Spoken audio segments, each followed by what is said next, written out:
Robert Mitchell's weathered hands froze mid-reach toward his morning coffee, his breath catching as he watched his German shepherd perform what could only be described as a prayer.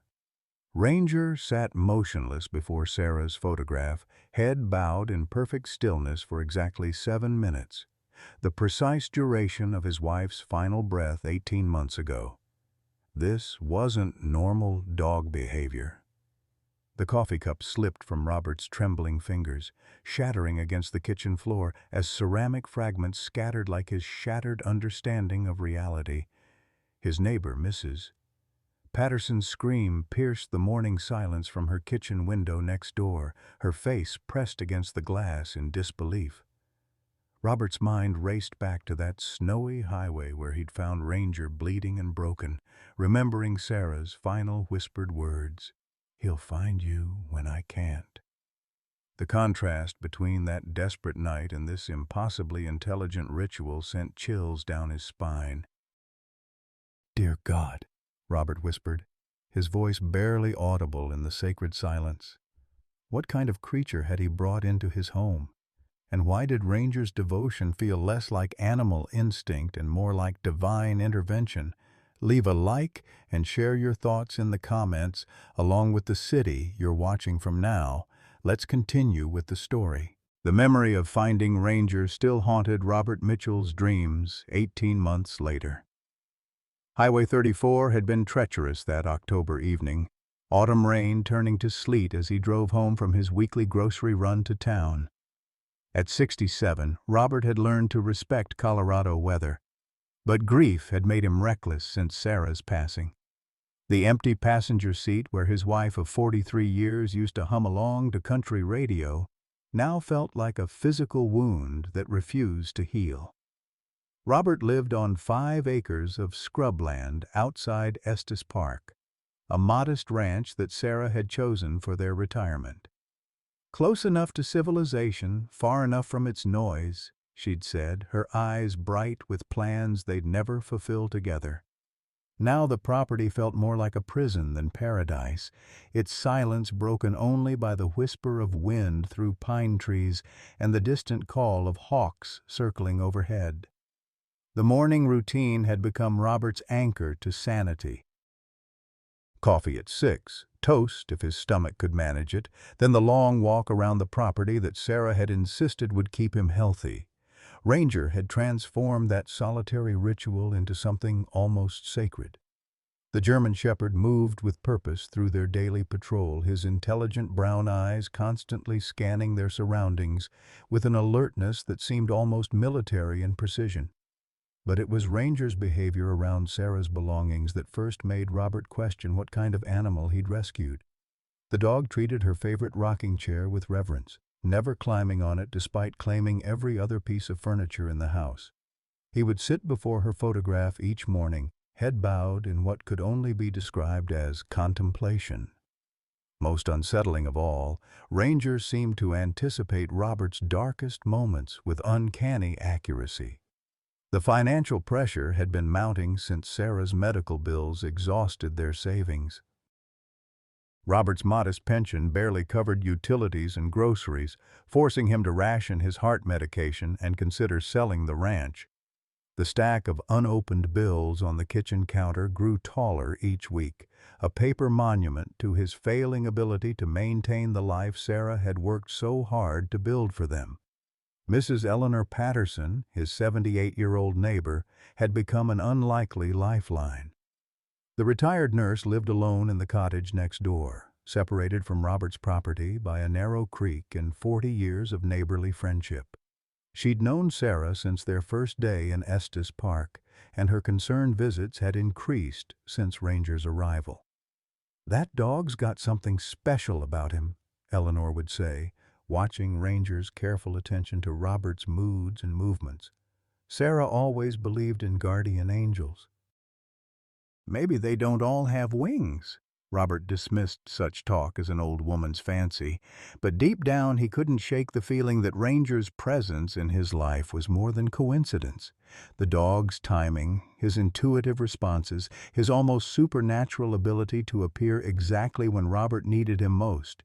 It all pointed to something beyond ordinary animal intelligence, something that both comforted and terrified him. The morning after Ranger's mysterious prayer ritual, Robert knew something had to be done. The dog's behavior had crossed a line from unusual to unsettling, and at his age, Robert couldn't afford to ignore potential health issues, his own or his companion's.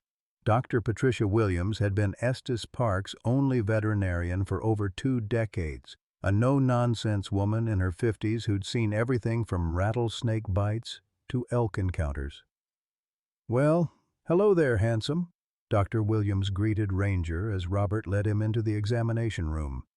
The German shepherd's demeanor shifted immediately from his usual alert watchfulness to calm professionalism, as if he understood the clinical setting required different behavior.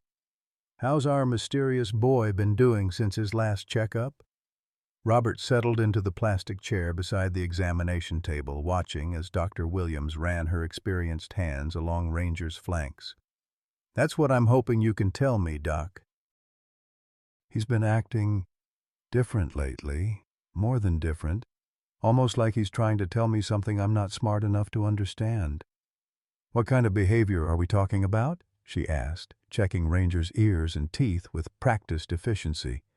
The dog stood perfectly still, his intelligent brown eyes tracking every movement without showing any signs of stress or aggression.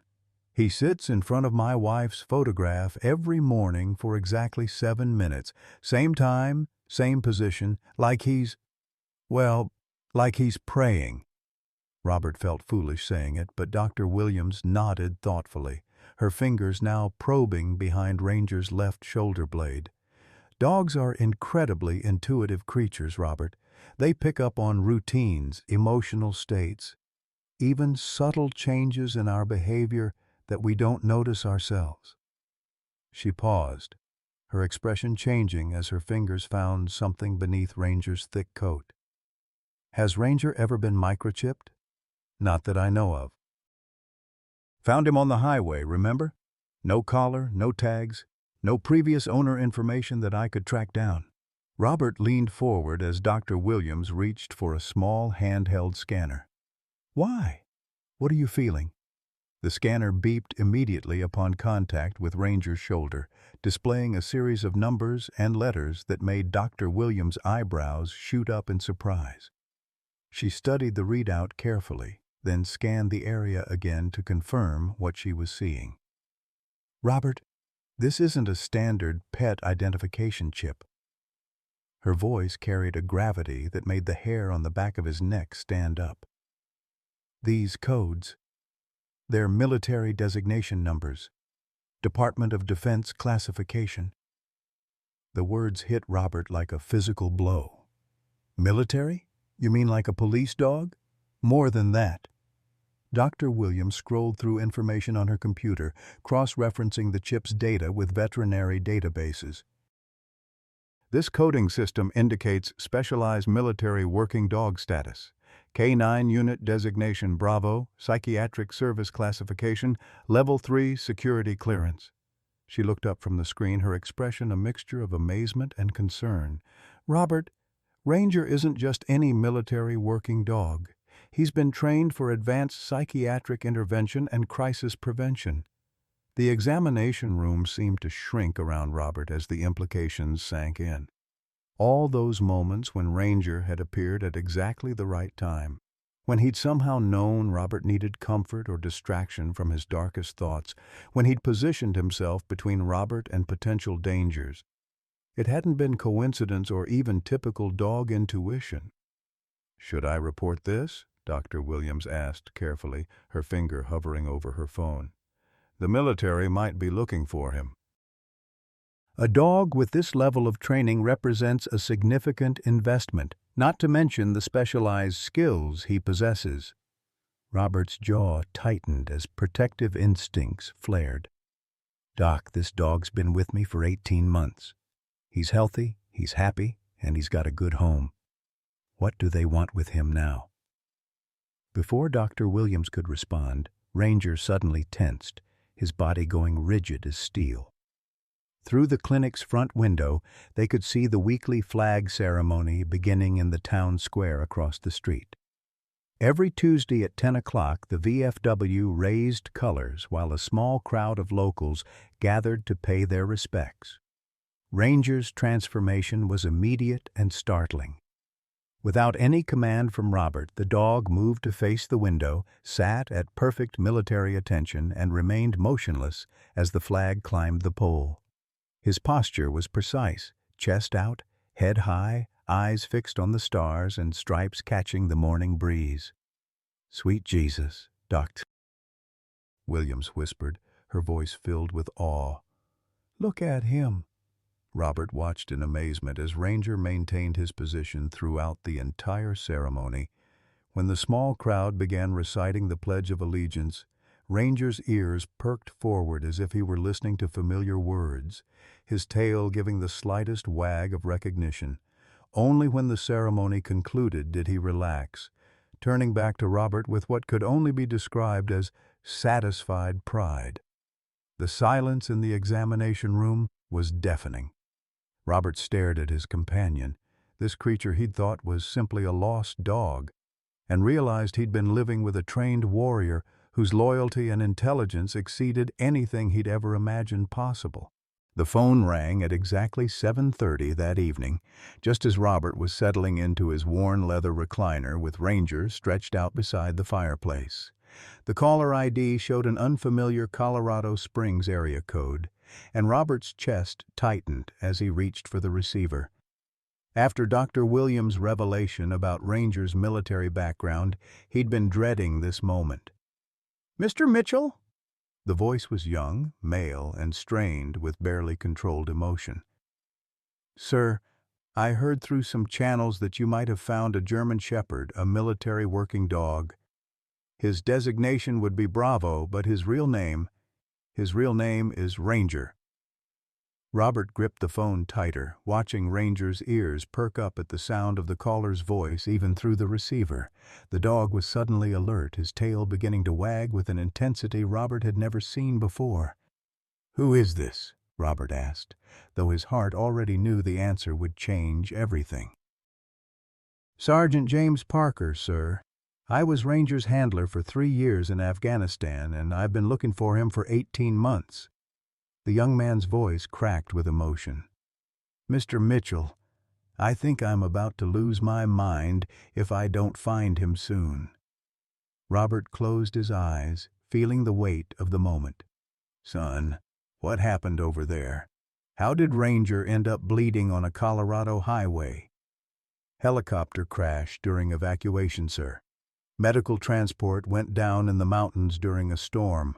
By the time rescue reached the crash site, Ranger had vanished. Everyone else survived because of him.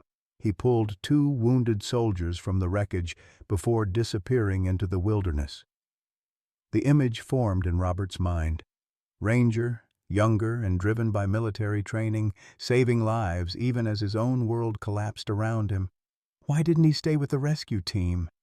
Jimmy's laugh was bitter, hollow. Because he was trained never to compromise operational security, never to reveal classified information to unauthorized personnel. When he saw civilian rescue workers instead of military handlers, his training kicked in. He protected himself and the mission by disappearing. Robert looked at Ranger, who had risen to his feet and was now standing at attention, clearly recognizing Jimmy's voice. The complexity of the animal's intelligence was staggering, a creature capable of making tactical decisions, of weighing duty against survival, of adapting his mission parameters when circumstances changed. "Sergeant, I need you to understand something," Robert said carefully. "This dog has been living with me for 18 months. He's been gentle, protective, never aggressive. But I'm starting to realize there's more to him than I ever imagined. Sir, Ranger would never hurt an innocent person. His training was specific, targeted for crisis intervention and psychiatric support. He can read human emotional states better than most doctors." Jimmy paused, his breathing audible through the phone. "Mr. Mitchell, I need to tell you something that could get me court-martialed just for saying it out loud." Robert felt something cold settle in his stomach. "What do you mean, son?" "I went AWOL to search for him, sir. 18 months ago, when they declared him missing and presumed dead, I couldn't accept it. I've been living off-grid, following every lead, monitoring police reports and veterinary databases. When Dr. Williams scanned his chip yesterday, it triggered an alert in the system I've been using." The confession hung in the air like smoke from a gun barrel. Robert understood immediately what this meant. In the military, going absent without leave was a serious offense. For a soldier to risk court-martial, prison time, and dishonorable discharge meant Jimmy's attachment to Ranger went far deeper than professional obligation. "Son, how long have you been AWOL?" 18 months, sir. Same amount of time Ranger's been missing." Jimmy's voice broke completely. "I know the military wants him back because he's part of an experimental program, and they want me back to face charges for desertion. But Mr. Mitchell, I don't care what happens to me anymore. I just need to know Ranger is safe and happy." Robert felt his understanding of the situation shift like sand beneath his feet. This wasn't a case of the military demanding return of valuable equipment. This was a young man who'd sacrificed everything to find his lost companion, who'd thrown away his career and risked his freedom out of love. "Jimmy, what kind of experimental program?" Another pause, this one filled with the weight of military secrets and personal anguish. "Sir, Ranger wasn't trained for regular patrol work. He was part of a specialized psychiatric crisis intervention unit. He's trained to recognize and prevent suicide attempts, to provide support during PTSD episodes, to detect medical emergencies before they become critical." Jimmy's voice steadied with resolve. "The military sees him as a breakthrough in veteran mental health treatment. But to me, he's the brother who kept me alive when I couldn't keep myself alive." The implications hit Robert like a sledgehammer. Every moment over the past 18 months suddenly made perfect sense. Ranger's uncanny ability to appear when Robert's depression deepened, his insistence on sleeping beside the bed, his habit of bringing Robert his medication, even his strange collection of items that kept Robert connected to daily routines. "Jimmy, are you telling me that Ranger has been preventing me from—" Robert couldn't finish the sentence. "Yes, sir. If you've been struggling with depression, grief, or thoughts of self-harm, Ranger's been monitoring and intervening this entire time. It's what he was born to do, trained to do, and what he'll keep doing until his last breath." Robert looked at Ranger, who seemed to sense the emotional weight of the conversation. The dog moved to his side, pressing his massive head against Robert's leg in a gesture of comfort that had become familiar over their months together. "Son, there's something you need to know," Robert said, his voice thick with emotion. "If what you're saying is true, then Ranger didn't just find a new home with me. He saved my life." 3 days after Jimmy's phone call, the military convoy rolled into Estes Park like thunder before a storm.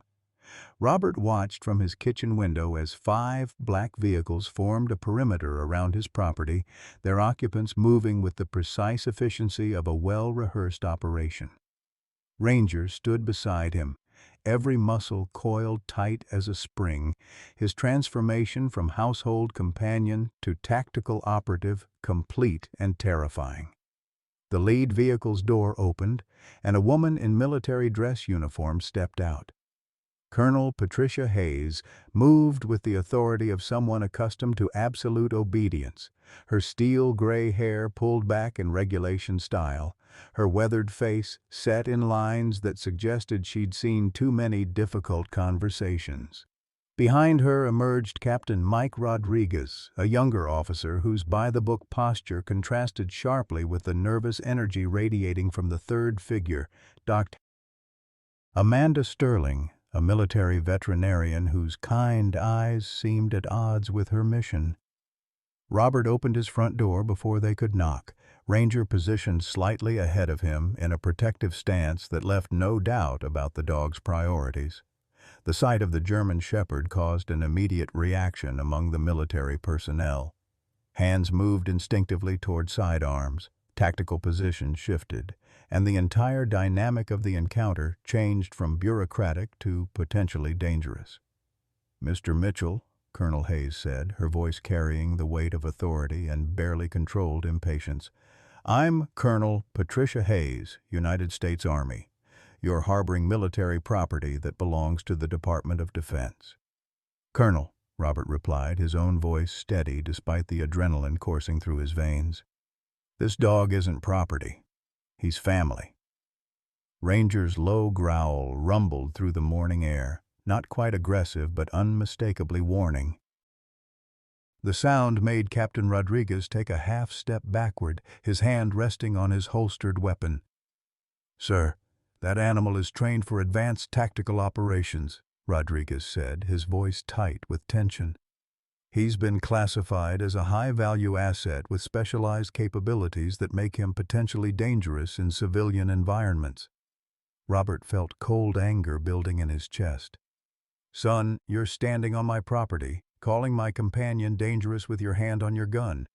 Who exactly is the threat here?" The standoff might have escalated, but movement at the edge of the forest caught everyone's attention. Jimmy Parker emerged from the tree line, his hands visible and empty, his military bearing evident despite civilian clothes that hung loose on his thin frame. The young sergeant looked like he'd aged a decade in the 18 months since Ranger's disappearance. Hollow cheeks, haunted eyes, and the careful movements of someone carrying invisible wounds. Ranger's reaction was immediate and heartbreaking. The dog's tactical alertness dissolved into pure joy as he recognized his former handler. His entire body trembled with excitement, but he remained in position beside Robert, torn between his protective duty and his desperate desire to reunite with Jimmy. "Ranger," Jimmy called softly, his voice breaking on the name. "Easy, boy. I'm here." Colonel Hayes whirled to face Jimmy, her expression shifting from annoyance to fury. "Sergeant Parker, you are under arrest for desertion, violation of the Uniform Code of Military Justice, and theft of classified materials. Captain Rodriguez, place this man in custody immediately." But something extraordinary happened in that moment. As Rodriguez moved toward Jimmy, Ranger stepped forward, placing himself between the approaching officer and both men he loved. The dog's posture was unmistakably protective, his message clear. No one would harm either of his humans while he drew breath. "Stand down, Ranger," Jimmy commanded, using his old authoritative tone. Ranger's ears flicked toward his former handler, but the dog didn't move. Instead, he looked back at Robert, seeking guidance from his current alpha. The psychological complexity of the moment was staggering. Ranger was caught between competing loyalties. Military training warring with emotional bonds formed over months of civilian life. Robert could see the conflict in the dog's eyes, the confusion of a creature being asked to choose between two different versions of love. "Easy, boy," Robert said quietly, placing a gentle hand on Ranger's head. "Nobody's going to hurt anybody here." Dr. Sterling stepped forward, her veterinarian's eye taking in Ranger's condition with professional assessment. "Colonel, this dog is in remarkable shape for an animal that's been missing for over a year. Mr. Mitchell, you've clearly provided excellent care." "Ma'am, Ranger's been more than just well cared for," Robert replied, grateful for her more reasonable tone. "He's been loved. He's been part of a family. He's been healing." "Healing from what?" Colonel Hayes snapped, her patience clearly exhausted. Jimmy answered before Robert could respond. "From PTSD, ma'am. Ranger has been suffering from canine post-traumatic stress disorder since our last mission in Afghanistan. The helicopter crash was just the final trauma in a series of events that broke something inside him." The admission hung in the air like a grenade with its pin pulled. Military working dogs with PTSD were a reality the armed forces preferred not to acknowledge publicly, and Jimmy had just forced the issue into the open with witnesses present. "That's classified information, Sergeant," Hayes warned. "With respect, ma'am, nothing about Ranger's suffering should be classified," Jimmy shot back, his military discipline finally cracking under the weight of 18 months of guilt and desperation. "He's given everything to this country. He's saved 47 lives in documented actions. He's been wounded in service, decorated for valor. And when he finally breaks under the weight of what we've asked him to do, we classify his pain." Robert watched the exchange with growing understanding. This wasn't just about Ranger's ownership. It was about how the military treated its veterans, human and canine alike. Jimmy's defiance wasn't just about love for his partner. It was about justice for a warrior who'd given everything and received bureaucratic indifference in return. Meanwhile, neighbors had begun gathering at the property line. Mrs. Eleanor Patterson stood with her arms crossed, her former military nursing experience evident in her assessment of the situation. Dave Morrison, the local diner owner and Vietnam veteran, had closed his restaurant to support Robert. Pastor Williams had arrived with half the congregation, their presence a silent testament to Ranger's impact on the community. "This dog has been nothing but a blessing to our town," Pastor Williams called out, his voice carrying across the yard. "He's gentle with our children, protective of our elderly, and has brought more healing to this community than any medicine I've seen." Colonel Hayes surveyed the growing crowd with professional calculation. Military operations played differently when civilians were watching, when cell phones were recording, when social media could spread stories faster than official damage control could contain them. Dr. Sterling used the moment to approach Ranger more closely. "May I examine him?" she asked Robert. "I'm not here to take him away, but I need to assess his current mental state." Robert looked down at Ranger, who was watching the veterinarian with wary intelligence. "Doc, I reckon that's up to him." Dr. Sterling approached slowly, her movements deliberately non-threatening. Ranger allowed her to come within arm's reach, then sat precisely, offering his head for examination. Her trained hands found old scars, assessed muscle tone, checked reflexes, with the thoroughness of someone who genuinely cared about animal welfare. "Remarkable," she murmured, more to herself than the others. "His stress indicators are minimal. Muscle tension is normal for alert status, not hypervigilant. Mr. Mitchell, whatever you've been doing, it's working. I've seen hundreds of military working dogs, and this level of psychological stability after trauma is extraordinary.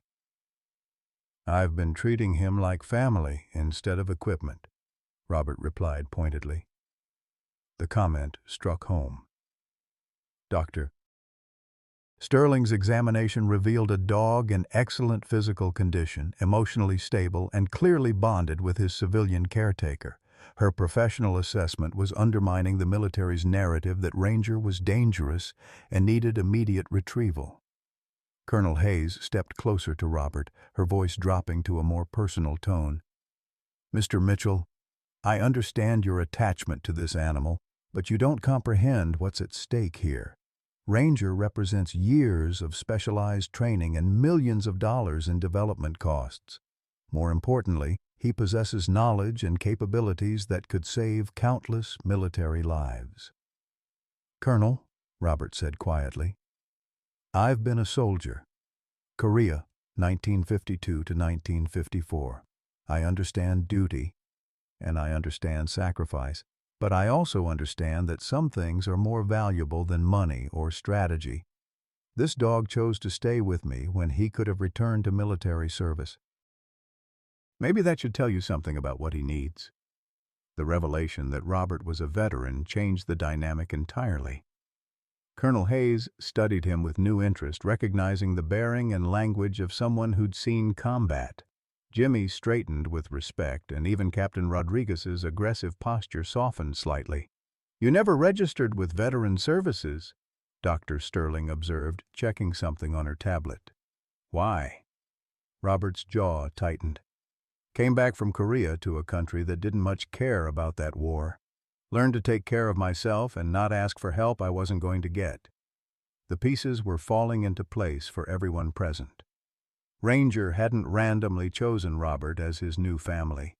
He'd found another veteran in need of healing, another warrior carrying invisible wounds from service to his country. The dog's choice hadn't been arbitrary. It had been precisely what his training had prepared him to do. "Mr.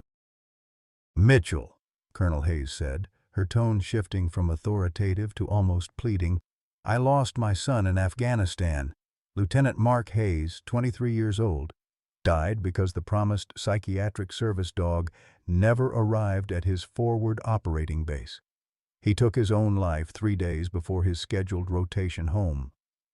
The personal revelation stunned everyone into silence. Hayes continued, her professional mask slipping to reveal a mother's grief. "Every military working dog we lose means more young soldiers who won't get the help they need. That's why Ranger matters so much, not as equipment but as a lifeline for veterans who are drowning in darkness." Robert felt the weight of her loss, recognizing the familiar ache of survivor's guilt and parental grief. But he also saw the dangerous precedent her reasoning could set. "Colonel, I'm sorry for your loss, truly. But taking Ranger away from healing to put him back into harm's way won't honor your son's memory. It'll just create more trauma for everyone involved." The standoff had reached an impasse, with valid arguments on both sides and a community watching to see whether love or duty would prevail. The tension shattered when Ranger suddenly broke from his protective stance, his head snapping toward the forest with an alertness that made everyone freeze. His ears were locked forward, his body coiled like a spring, and a low whine escaped his throat, not of fear, but of recognition. Something was moving through the trees, something that had triggered responses in Ranger that transcended his current loyalties. "Movement in the tree line," Captain Rodriguez called out, his hand moving to his sidearm. "Could be additional personnel."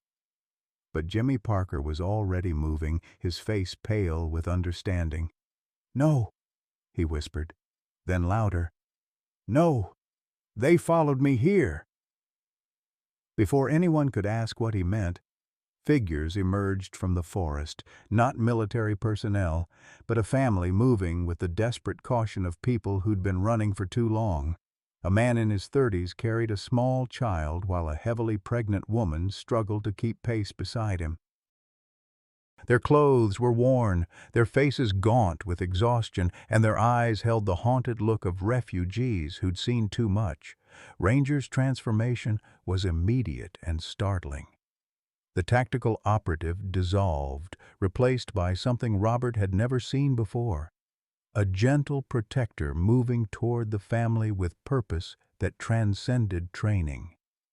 The dog approached the man, who dropped to his knees at the sight of Ranger, tears streaming down his weathered face. "My friend," the man whispered, reaching out to touch Ranger's head with reverent hands. "You found us again."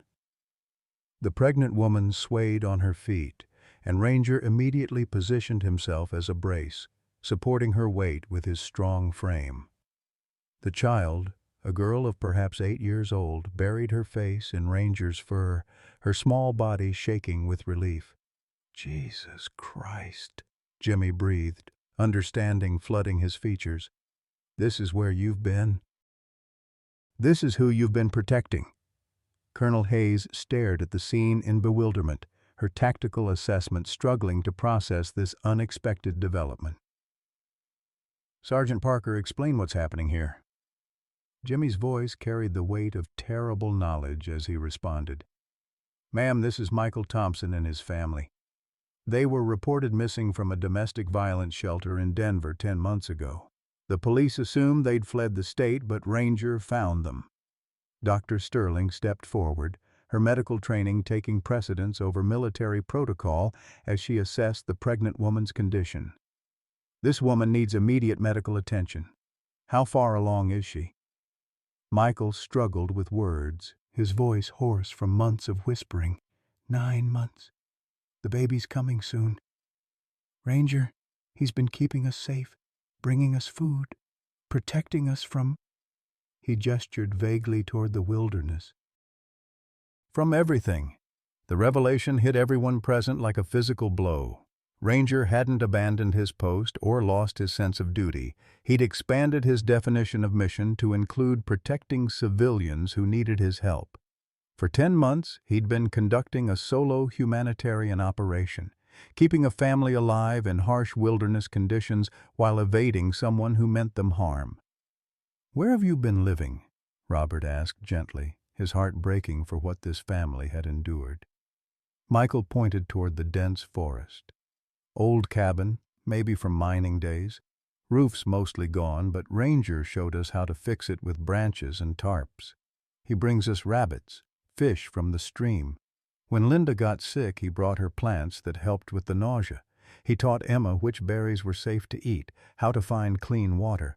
Ranger's intelligence was even more remarkable than Robert had realized. The dog had not only kept the family fed and protected, but had somehow taught them wilderness survival skills, sharing knowledge that bridged species and cultural barriers. Mrs. Patterson pushed through the crowd, her nursing instincts activated by the sight of a woman in labor. "Honey, we need to get you to a hospital right now. That baby's not waiting for anyone's permission." But Linda Thompson shook her head frantically, terror flickering across her features. "No hospitals, no government buildings. He finds us there. He always finds us there." She instinctively moved closer to Ranger, who seemed to understand her fear and positioned himself protectively between her and the uniformed personnel. "Who finds you?" Dr. Sterling asked carefully, her veterinary training helping her recognize trauma responses in humans as well as animals. "My ex-husband," Linda whispered. "He's a police officer in Denver. He has connections, access to databases. Every time we tried to get help through official channels, he'd find us within days. The shelters, the social services, even the churches. He always knew where we were." The implications were chilling. This family had fled not just an abusive relationship, but a system that should have protected them, corrupted by someone who used official resources for personal vendettas. Ranger's protective instincts had recognized a danger that human institutions had failed to address. Jimmy's face was ashen with understanding. "Ma'am, Ranger's training would have detected hostile surveillance. He's been taught to recognize when someone's being hunted. His job was to protect his assigned personnel from all threats, foreign and domestic." Colonel Hayes found herself facing a situation that no military manual had prepared her for. Her dangerous weapon had spent 10 months conducting an unauthorized humanitarian mission, keeping civilians alive through a Colorado winter, protecting them from both natural dangers and human threats that official systems had failed to address. Pastor William stepped forward with the authority of someone who'd counseled abuse victims for decades. "Linda, we can protect you here. This community has resources, people who understand how to keep families safe without involving systems that can be compromised." But Linda was clearly in distress now, her contractions coming faster.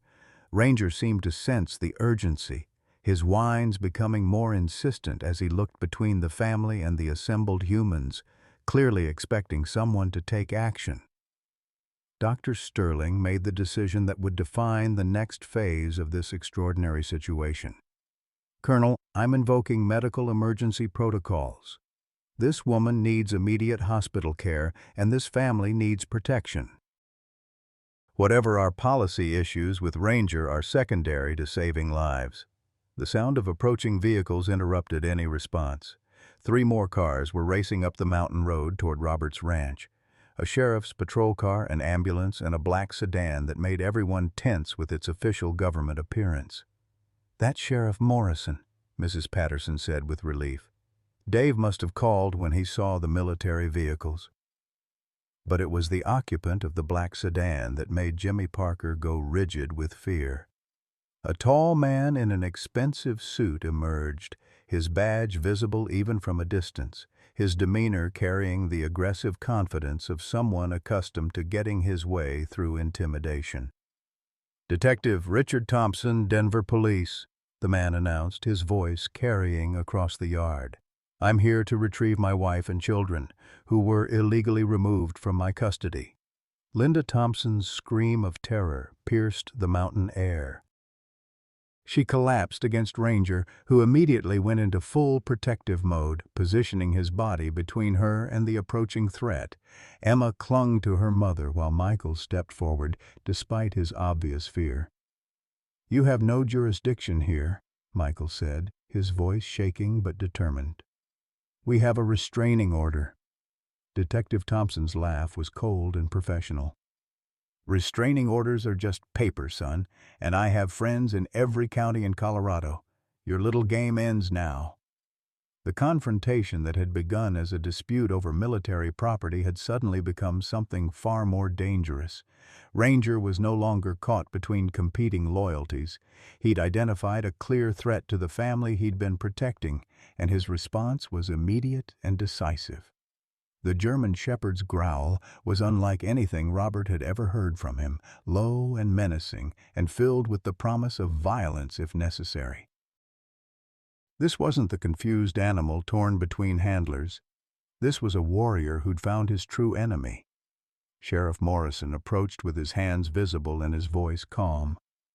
"Detective Thompson, you're out of your jurisdiction and out of line. These folks are under the protection of this community now." "Sheriff, I'm a sworn law enforcement officer pursuing fugitives who violated a custody agreement," Thompson replied, his hand resting on his service weapon. "That dog is interfering with a legal operation." Colonel Hayes found herself in an impossible position. She'd come to retrieve military property and instead discovered a humanitarian crisis that challenged every assumption about duty, loyalty, and the proper use of military resources. Ranger wasn't just a valuable asset, he was a living example of what service really meant when stripped of bureaucracy and politics. "Doctor." Sterling was already coordinating with the ambulance crew, but Linda refused to leave without Ranger's protection. The dog seemed to understand that the medical emergency and the security threat were connected, and he wasn't going to abandon his mission for either. The standoff had evolved beyond questions of ownership or military protocol.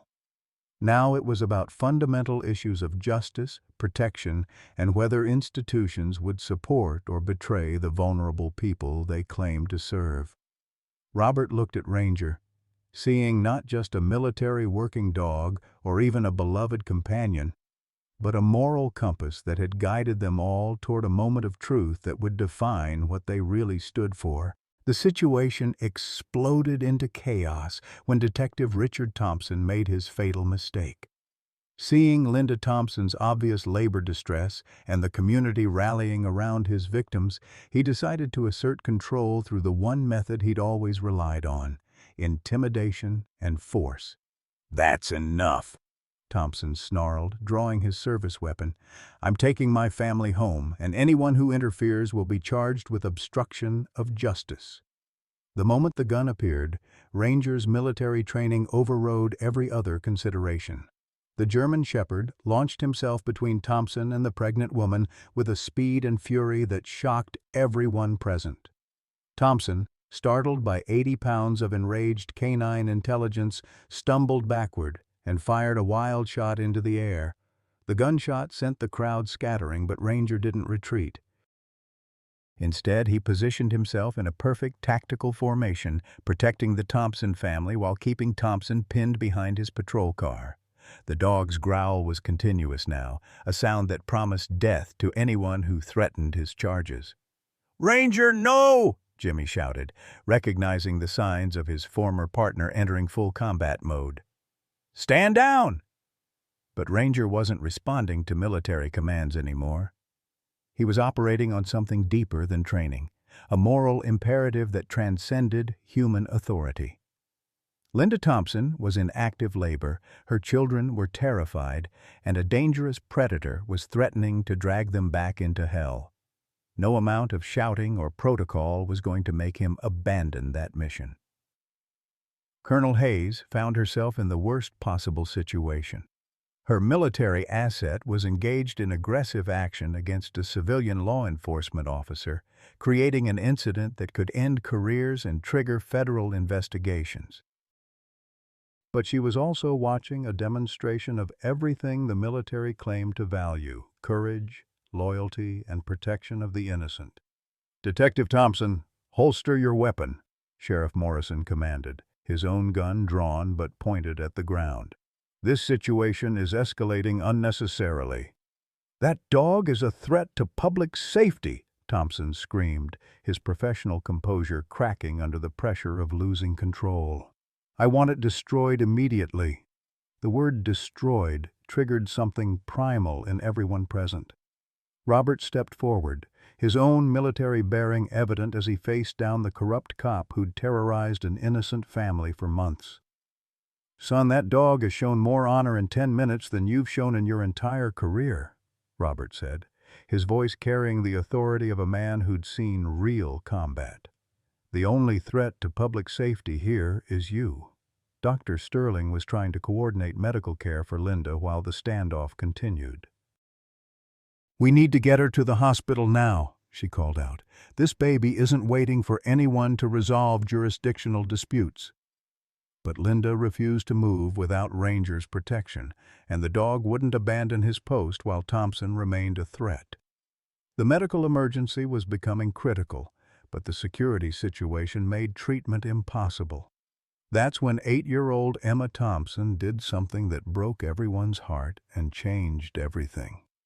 The little girl stepped out from behind Ranger's protective bulk and walked directly toward Detective Thompson, her small hands raised in surrender. "Please don't hurt my mom," she said, her voice barely audible but carrying across the suddenly silent yard. "She's having a baby, and she's scared. Ranger's not mean. He's just trying to keep us safe like daddies are supposed to do." The innocence and courage of that moment shattered whatever justifications Thompson had constructed for his behavior. Here was a child who'd learned that fathers were supposed to protect, not terrorize, and she was facing down an armed adult to save her family. Ranger's response to Emma's movement was immediate and telling. The dog shifted position to keep himself between the child and Thompson, but his aggressive posture softened slightly. He was still ready for violence, but he was also protecting a little girl who was trying to be braver than any child should have to be.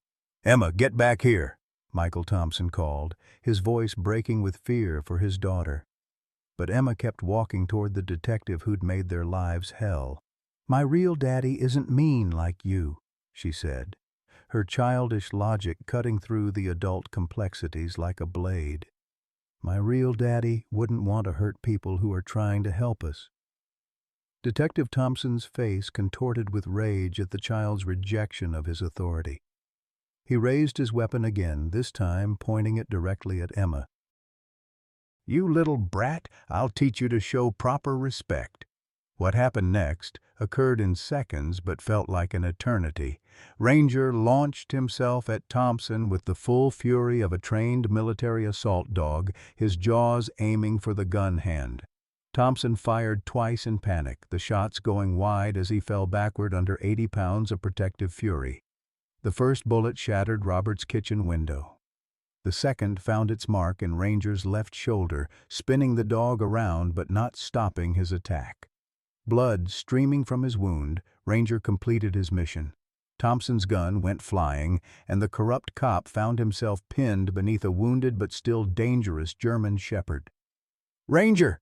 Robert screamed, seeing blood soaking his companion's fur. The dog was still standing over Thompson, still protecting the family despite his injury, but Robert could see the pain in those intelligent brown eyes. "Doctor." Sterling abandoned Linda's medical care to rush toward the wounded dog. "I need my veterinary kit from the truck," she shouted. "Now!" Jimmy Parker was already moving, his military training taking over as he assessed the tactical situation. Thompson was neutralized, Ranger was wounded but functional, and they had multiple civilians in distress. He began coordinating the chaos with the efficiency of someone who'd managed combat emergencies. Sheriff Morrison finally holstered his weapon and called for backup, requesting immediate detention of Detective Thompson on charges of assault with a deadly weapon. The jurisdictional complications could be sorted out later. Right now, he had a wounded veteran, human and canine, who needed protection. Linda Thompson's labor had accelerated under stress, and she was now in active delivery. Pastor Williams had taken charge of the children, moving them away from the violence while keeping them close enough to see that their mother was getting help. Colonel Hayes stared at the scene with something approaching awe. Ranger had just demonstrated everything the military claimed to teach about courage under fire, protection of innocents, and mission completion despite personal cost. But he'd done it for a civilian family, against a corrupt authority figure, in direct defiance of military chain of command. Mrs. Patterson, drawing on decades of nursing experience, had taken over Linda's care. "This baby's coming whether we're ready or not," she announced. "Someone get me clean towels and hot water." Dr. Sterling was working frantically on Ranger's shoulder wound, her veterinary skills adequate for field treatment but limited without proper surgical facilities. The dog was weakening from blood loss, but he refused to lie down while the Thompson family remained in danger. "He won't relax until he knows they're safe," Jimmy observed, recognizing his former partner's behavioral patterns. "Even wounded, he's still on mission." Robert knelt beside Ranger, his weathered hands gentle on the dog's uninjured side. "Easy, boy. You did good. You saved them all." But Ranger wasn't done yet. Despite his wound, despite his obvious pain, the dog was scanning the area for additional threats. Detective Thompson was neutralized, but there might be backup, other corrupt officials who would continue the hunt. Ranger's training told him to maintain security until the mission was complete. The sound of a baby's first cry cut through the chaos like a blessing. Linda Thompson had delivered a healthy son in the front yard of Roberts Ranch, with Mrs. Patterson serving as midwife and half the town of Estes Park serving as witnesses. Emma Thompson's face lit up with joy as she heard her baby brother's voice. "Ranger, we have a baby," she called out, as if the wounded dog's protection had made this miracle possible. And perhaps it had. Without Ranger's intervention, Detective Thompson would have dragged this family back to Denver, back to a system that enabled abuse, back to a situation that might have ended in tragedy for mother and child. As the ambulance crew finally gained access to treat both Linda and Ranger, Colonel Hayes found herself facing the most difficult decision of her military career. She was looking at a wounded warrior who'd just completed the most successful humanitarian mission she'd ever witnessed, and protocol demanded she arrest him as government property. But some things transcended protocol. Some demonstrations of courage and loyalty deserved recognition, not punishment. The veterinary clinic in Estes Park had never seen drama like this. Dr. Patricia Williams worked frantically to stabilize Ranger while Robert paced the waiting room, his weathered hands shaking with adrenaline and fear. Jimmy Parker sat in stunned silence, watching his former partner fight for his life through the observation window. Colonel Hayes stood apart from the civilians, her military bearing intact, but her resolve visibly cracking. "The bullet missed the major arteries," Dr. Williams announced after 2 hours of surgery.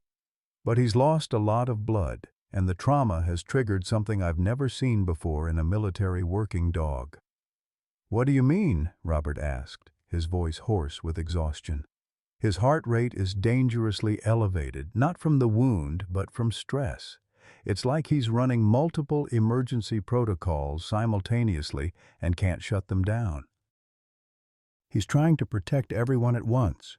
You, Jimmy, the Thompson family, even the medical staff treating him.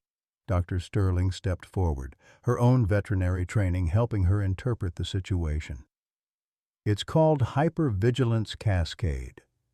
His protective instincts are stuck in overdrive because he perceives ongoing threats that require his intervention. Until he believes everyone is safe, his body won't allow him to rest and heal. The revelation hit everyone present with devastating clarity. Ranger wasn't just physically wounded, he was dying from the psychological burden of caring too much, of trying to be everything to everyone who needed protection. "Can you sedate him?" Jimmy asked desperately. "We've tried, but he keeps fighting it off. His training includes resistance to chemical restraints. The more we try to force him to rest, the more agitated he becomes."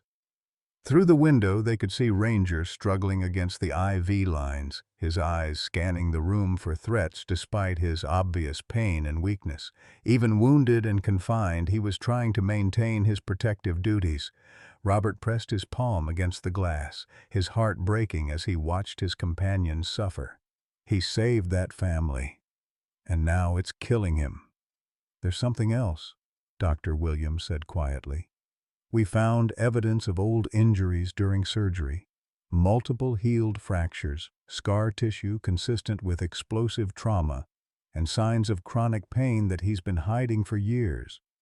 This dog has been pushing through significant physical discomfort to perform his duties." The full scope of Ranger's sacrifice was becoming clear. He hadn't just been protecting Robert and the Thompson family. He'd been doing it while carrying the accumulated trauma of years of military service, multiple combat injuries, and psychological wounds that had never properly healed. Colonel Hayes stepped closer to the window, studying the dog she'd come to retrieve as military property. What she saw was a warrior who'd given everything for others and was now paying the ultimate price for his loyalty. "Dr. Sterling," Hayes said quietly, "in your professional opinion, what are Ranger's chances of survival if we transport him back to military custody?" Dr. Sterling met her superior's eyes without flinching. "Colonel, if we take him away from the people he's bonded with while he's in this psychological state, he'll likely die within 24 hours. His heart can't handle the additional stress of separation from his perceived charges." The admission hung in the air like a death sentence. The military's insistence on reclaiming Ranger could literally kill him. Jimmy Parker rose from his chair with sudden purpose. "Ma'am, I request permission to speak freely." "Granted, Sergeant. Ranger isn't just my partner. He's the best of what we're supposed to represent. He's shown more courage, more loyalty, and more compassion in the last 3 days than I've seen in 20 years of military service."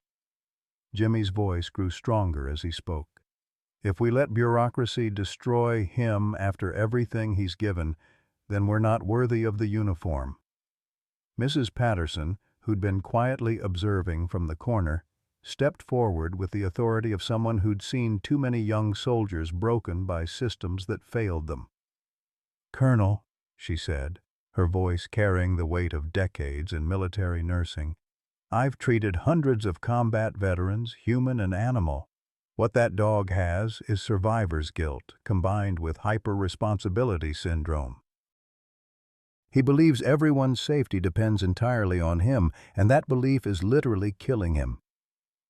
Robert turned from the window, his decision crystallizing with sudden clarity. "Then we have to show him it doesn't." "What do you mean?" Dr. Sterling asked. "We have to prove to Ranger that the people he's protecting are safe without him, that his mission is complete, not abandoned."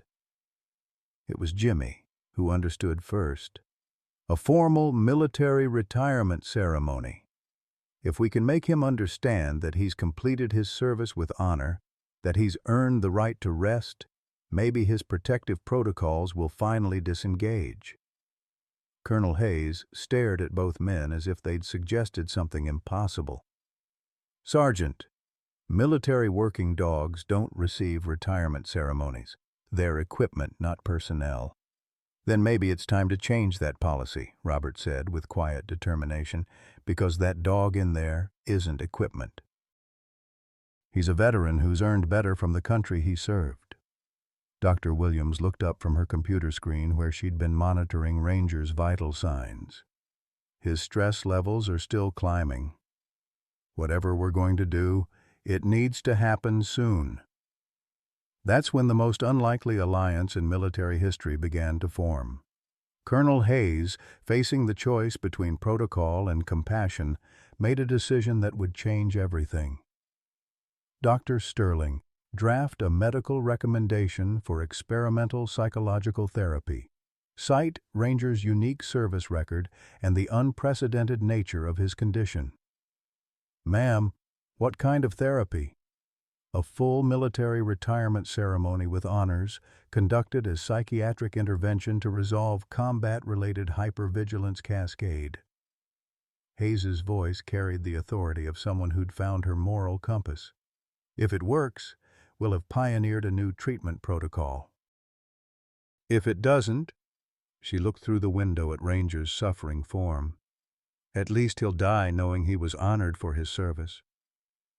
The preparation took 3 hours, but those 3 hours transformed the veterinary clinic into something unprecedented, a military ceremony space designed to heal a warrior's wounded soul. Jimmy contacted the local VFW post, who immediately offered their ceremonial honor guard. Pastor Williams arranged for the clinic's parking lot to be set up with proper staging. Mrs. Patterson coordinated with the hospital to bring Linda and baby Thompson so they could participate in showing Ranger his mission was complete. But it was Robert who provided the most crucial element.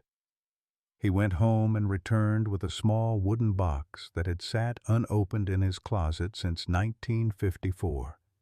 "What's that?" Jimmy asked. Robert opened the box to reveal a Purple Heart, a bronze star, and several other Korean War decorations that had collected dust for 70 years. "These belong to my unit. The boys who didn't make it home, I always figured their medals should stay with someone who remembered them." "Sir, those are your decorations too." "No, son. Those medals represent something bigger than any one soldier.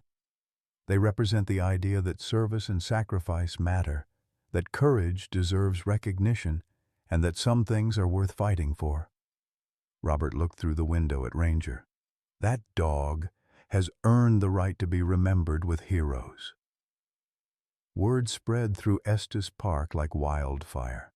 By evening, the entire community had gathered at the veterinary clinic for something none of them had ever witnessed, a military retirement ceremony for a German shepherd who'd become a symbol of everything good about service and sacrifice. Sheriff Morrison served as master of ceremonies. The VFW Honor Guard presented colors, while a small military band played patriotic music. Local veterans, some in uniform from wars spanning 60 years, stood at attention as Jimmy Parker read Ranger's service record. K-9 Unit Bravo, service name Ranger, served with distinction in Operation Enduring Freedom, credited with saving 47 military personnel through explosive detection, medical assistance, and psychological support. Wounded in action multiple times, decorated for valor under fire, and continued serving his country through civilian psychiatric crisis intervention upon completion of overseas deployment. But it was when they wheeled Ranger outside on a stretcher that the true magic happened. The wounded dog, barely conscious but still alert, seemed to recognize the ceremony taking place around him. His ears perked forward as the honor guard presented arms, his tail gave the faintest wag when he heard the national anthem, and his eyes found each person he'd protected: Robert, Jimmy, the Thompson family, even Colonel Hayes. "Doctor." Sterling monitored his vital signs throughout the ceremony, watching in amazement as his heart rate began to stabilize for the first time since his injury. "It's working," she whispered to Colonel Hayes. "He's recognizing the formal end of his active duty." The climax came when Robert approached Ranger's stretcher with the Korean War medals. "These belong to soldiers who gave everything for their country," he said, his voice carrying across the assembled crowd. "They would be honored to have their medals presented to another warrior who understood the meaning of service." As Robert pinned the Purple Heart to a special collar Dr. Sterling had fashioned for the occasion, Ranger's eyes met his with perfect understanding. The dog's breathing deepened, his muscles relaxed, and for the first time in months, his constant vigilance finally began to ease.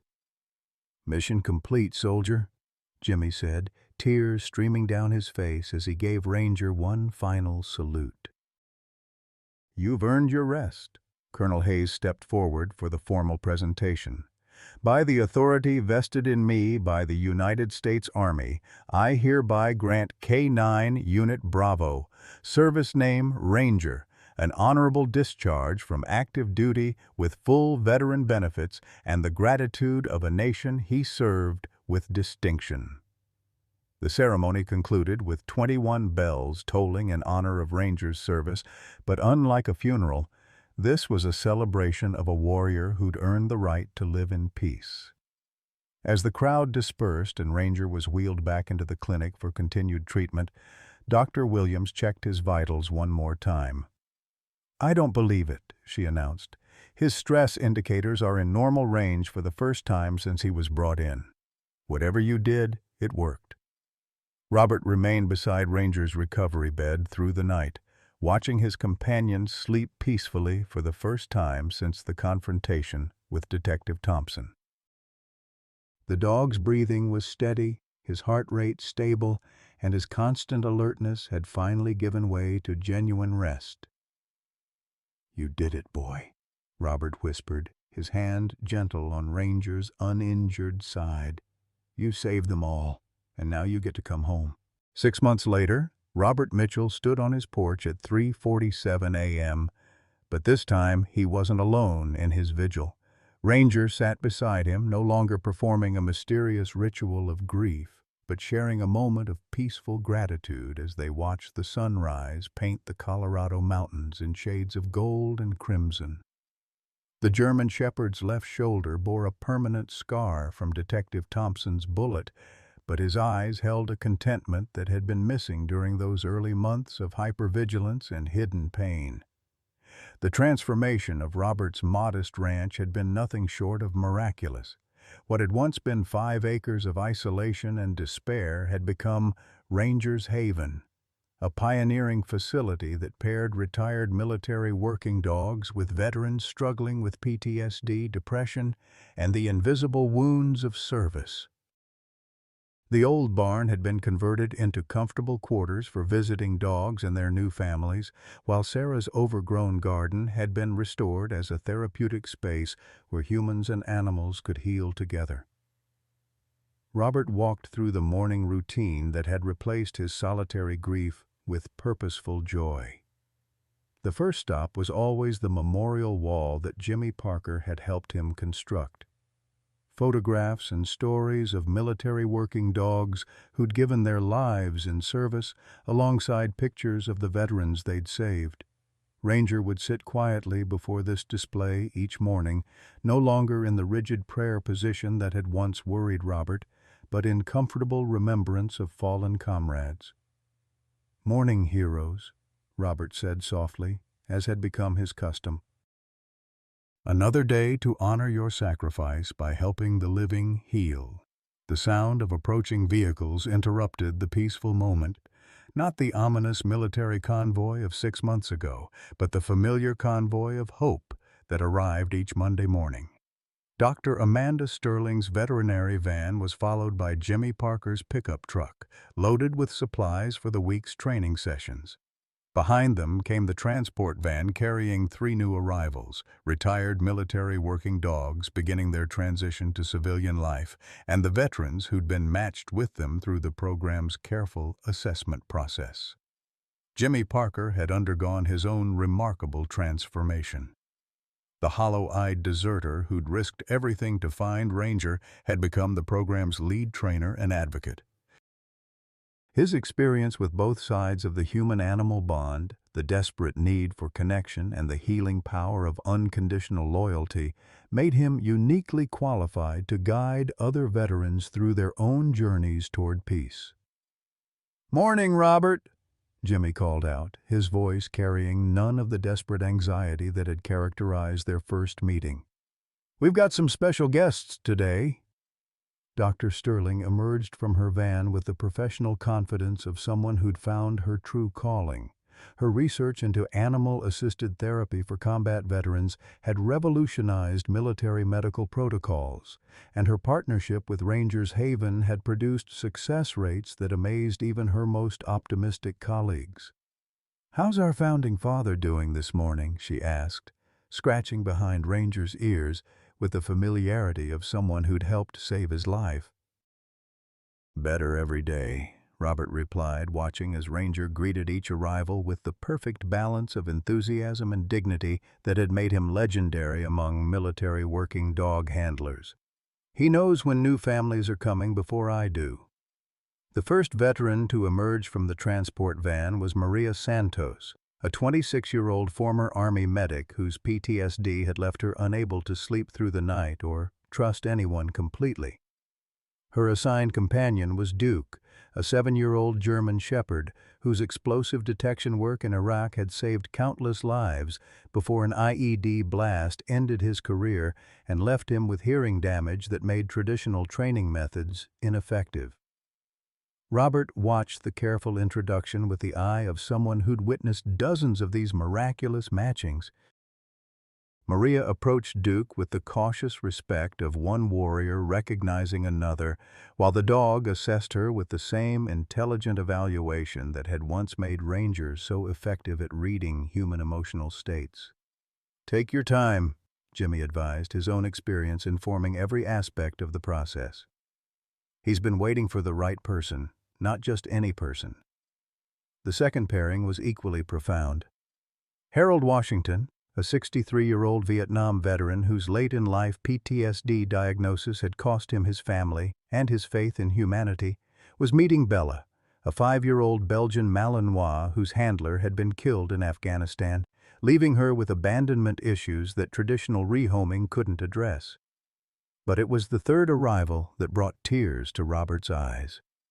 Colonel Patricia Hayes stepped out of the transport van in civilian clothes, her military bearings still evident, but softened by something that looked remarkably like peace. Beside her walked a young German Shepherd with intelligent eyes and a confident gait that reminded everyone present of Ranger in his prime. "Robert," Colonel Hayes said, her voice carrying none of the authoritative demand that had characterized their first encounter. "I'd like you to meet Lieutenant, my son's dog, the one who should have been with him in Afghanistan." The story emerged over coffee in Robert's kitchen, with Ranger positioned protectively near the colonel as if he understood the emotional weight of her confession. Lieutenant, trained as a psychiatric service dog, had been delayed by bureaucratic complications and arrived at Mark Hayes's forward operating base 3 days after the young officer's suicide. The dog had spent the subsequent months with various handlers, but his specialized training in suicide prevention had made him too valuable to retire through normal channels. "I realized I was making the same mistake with Lieutenant that the system made with my son," Colonel Hayes explained, her professional mask finally completely down.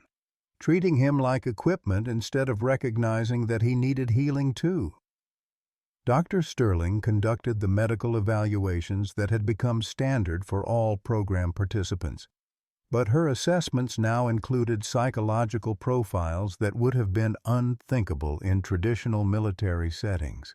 Each dog's trauma was documented and addressed. Each veteran's needs were carefully matched with their companion's capabilities, and the healing process was allowed to unfold at whatever pace felt natural for both species. The afternoon brought the weekly community gathering that had become a cornerstone of Rangers Haven's success. Local residents who'd witnessed the dramatic event 6 months earlier had become integral parts of the healing process. Mrs. Eleanor Patterson served as volunteer coordinator, her nursing background invaluable in recognizing both physical and emotional symptoms that required attention. Pastor Williams led a non-denominational support group that acknowledged the spiritual dimensions of trauma and recovery without imposing any particular faith tradition. Dave Morrison had closed his diner one day each week to provide meals for program participants, understanding that healing required nourishment of both body and soul. The Thompson family had become symbols of the broader healing that Ranger's intervention had made possible. Linda Thompson, recovered from childbirth and free from her abusive ex-husband, now served as a counselor for domestic violence survivors. 8-year-old Emma had become Ranger's unofficial assistant trainer, her natural empathy with traumatized animals making her invaluable in helping nervous dogs adjust to civilian life. Baby Lucas Thompson, now 6 months old and thriving, had never known a world without the protection and love that Ranger represented. The child's presence served as a daily reminder that healing wasn't just about overcoming past trauma, it was about creating hopeful futures for the next generation. The evening brought Robert's favorite part of each day, the quiet moments when the formal programming ended and he could observe the organic connections forming between his extended family of veterans and their companions. Maria Santos sat in Sarah's old rocking chair, with Duke's head in her lap, both of them watching the sunset with the peaceful alertness of guards who could finally relax because they trusted each other completely. Harold Washington and Bella were working in the garden, the Vietnam veteran's weathered hands gentle as he showed the Belgian Malinois, which plants needed watering and which weeds required removal. The therapeutic value of nurturing growth after witnessing so much destruction was evident in both their postures. Colonel Hayes and Lieutenant were walking the perimeter of the property, not in the rigid military formation that had once characterized such patrols, but in the companionable exploration of two souls learning to find peace in civilian rhythms. As darkness settled over the Colorado mountains, Robert found himself exactly where he'd been 6 months earlier. But everything was different. The grief that had once threatened to destroy him had been transformed into purpose. The isolation that had made each day a battle for survival had given way to community that celebrated both individual healing and collective strength. Ranger settled beside Robert's chair with the contentment of a warrior who'd found his true calling. The dog's morning prayers had evolved into evening gratitude, a recognition that every day of peaceful civilian life was a gift earned through service and sacrifice. "We did it, boy," Robert whispered, his weathered hand gentle on Ranger's scarred shoulder. "We figured out that love multiplies when you share it, that healing happens when you help others heal, and that family isn't about blood or species. It's about choosing to care for each other through whatever storms might come."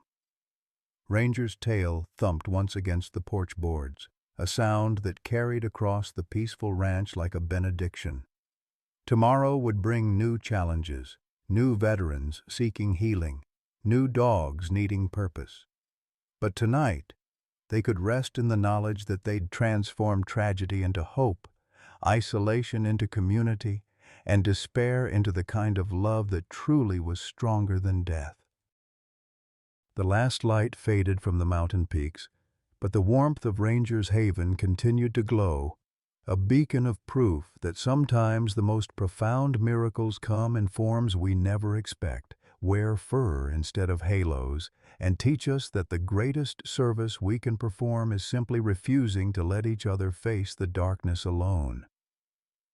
Dear friends, Robert's journey with Ranger reminds us of a profound truth that resonates deeply in these golden years of our lives. At 67, Robert thought his story was ending, widowed, isolated, struggling with bills and battling the kind of loneliness that makes each day feel like a mountain to climb. How many of us have felt that same weight, wondering if our best chapters are behind us? But Ranger showed Robert something miraculous. Our greatest purpose often reveals itself not when we're young and invincible, but when we're seasoned enough to recognize that healing others heals ourselves. Like Robert, many of us carry invisible wounds from decades of service, sacrifice, and loss. We've loved deeply and lost profoundly. We've worked hard only to watch our financial security slip away. We've felt forgotten by a world that seems to value youth over wisdom. But Robert's transformation from isolated grief to community healer proves that it's never too late to discover that our scars can become sources of strength for others. Sometimes the very act of caring for someone, or something, else becomes the bridge back to joy we thought we'd lost forever. Questions for you. What unexpected blessing entered your life when you thought your story was ending? How has caring for others helped heal your own wounded heart? Please share your stories below. Your words might be exactly what someone else needs to hear today.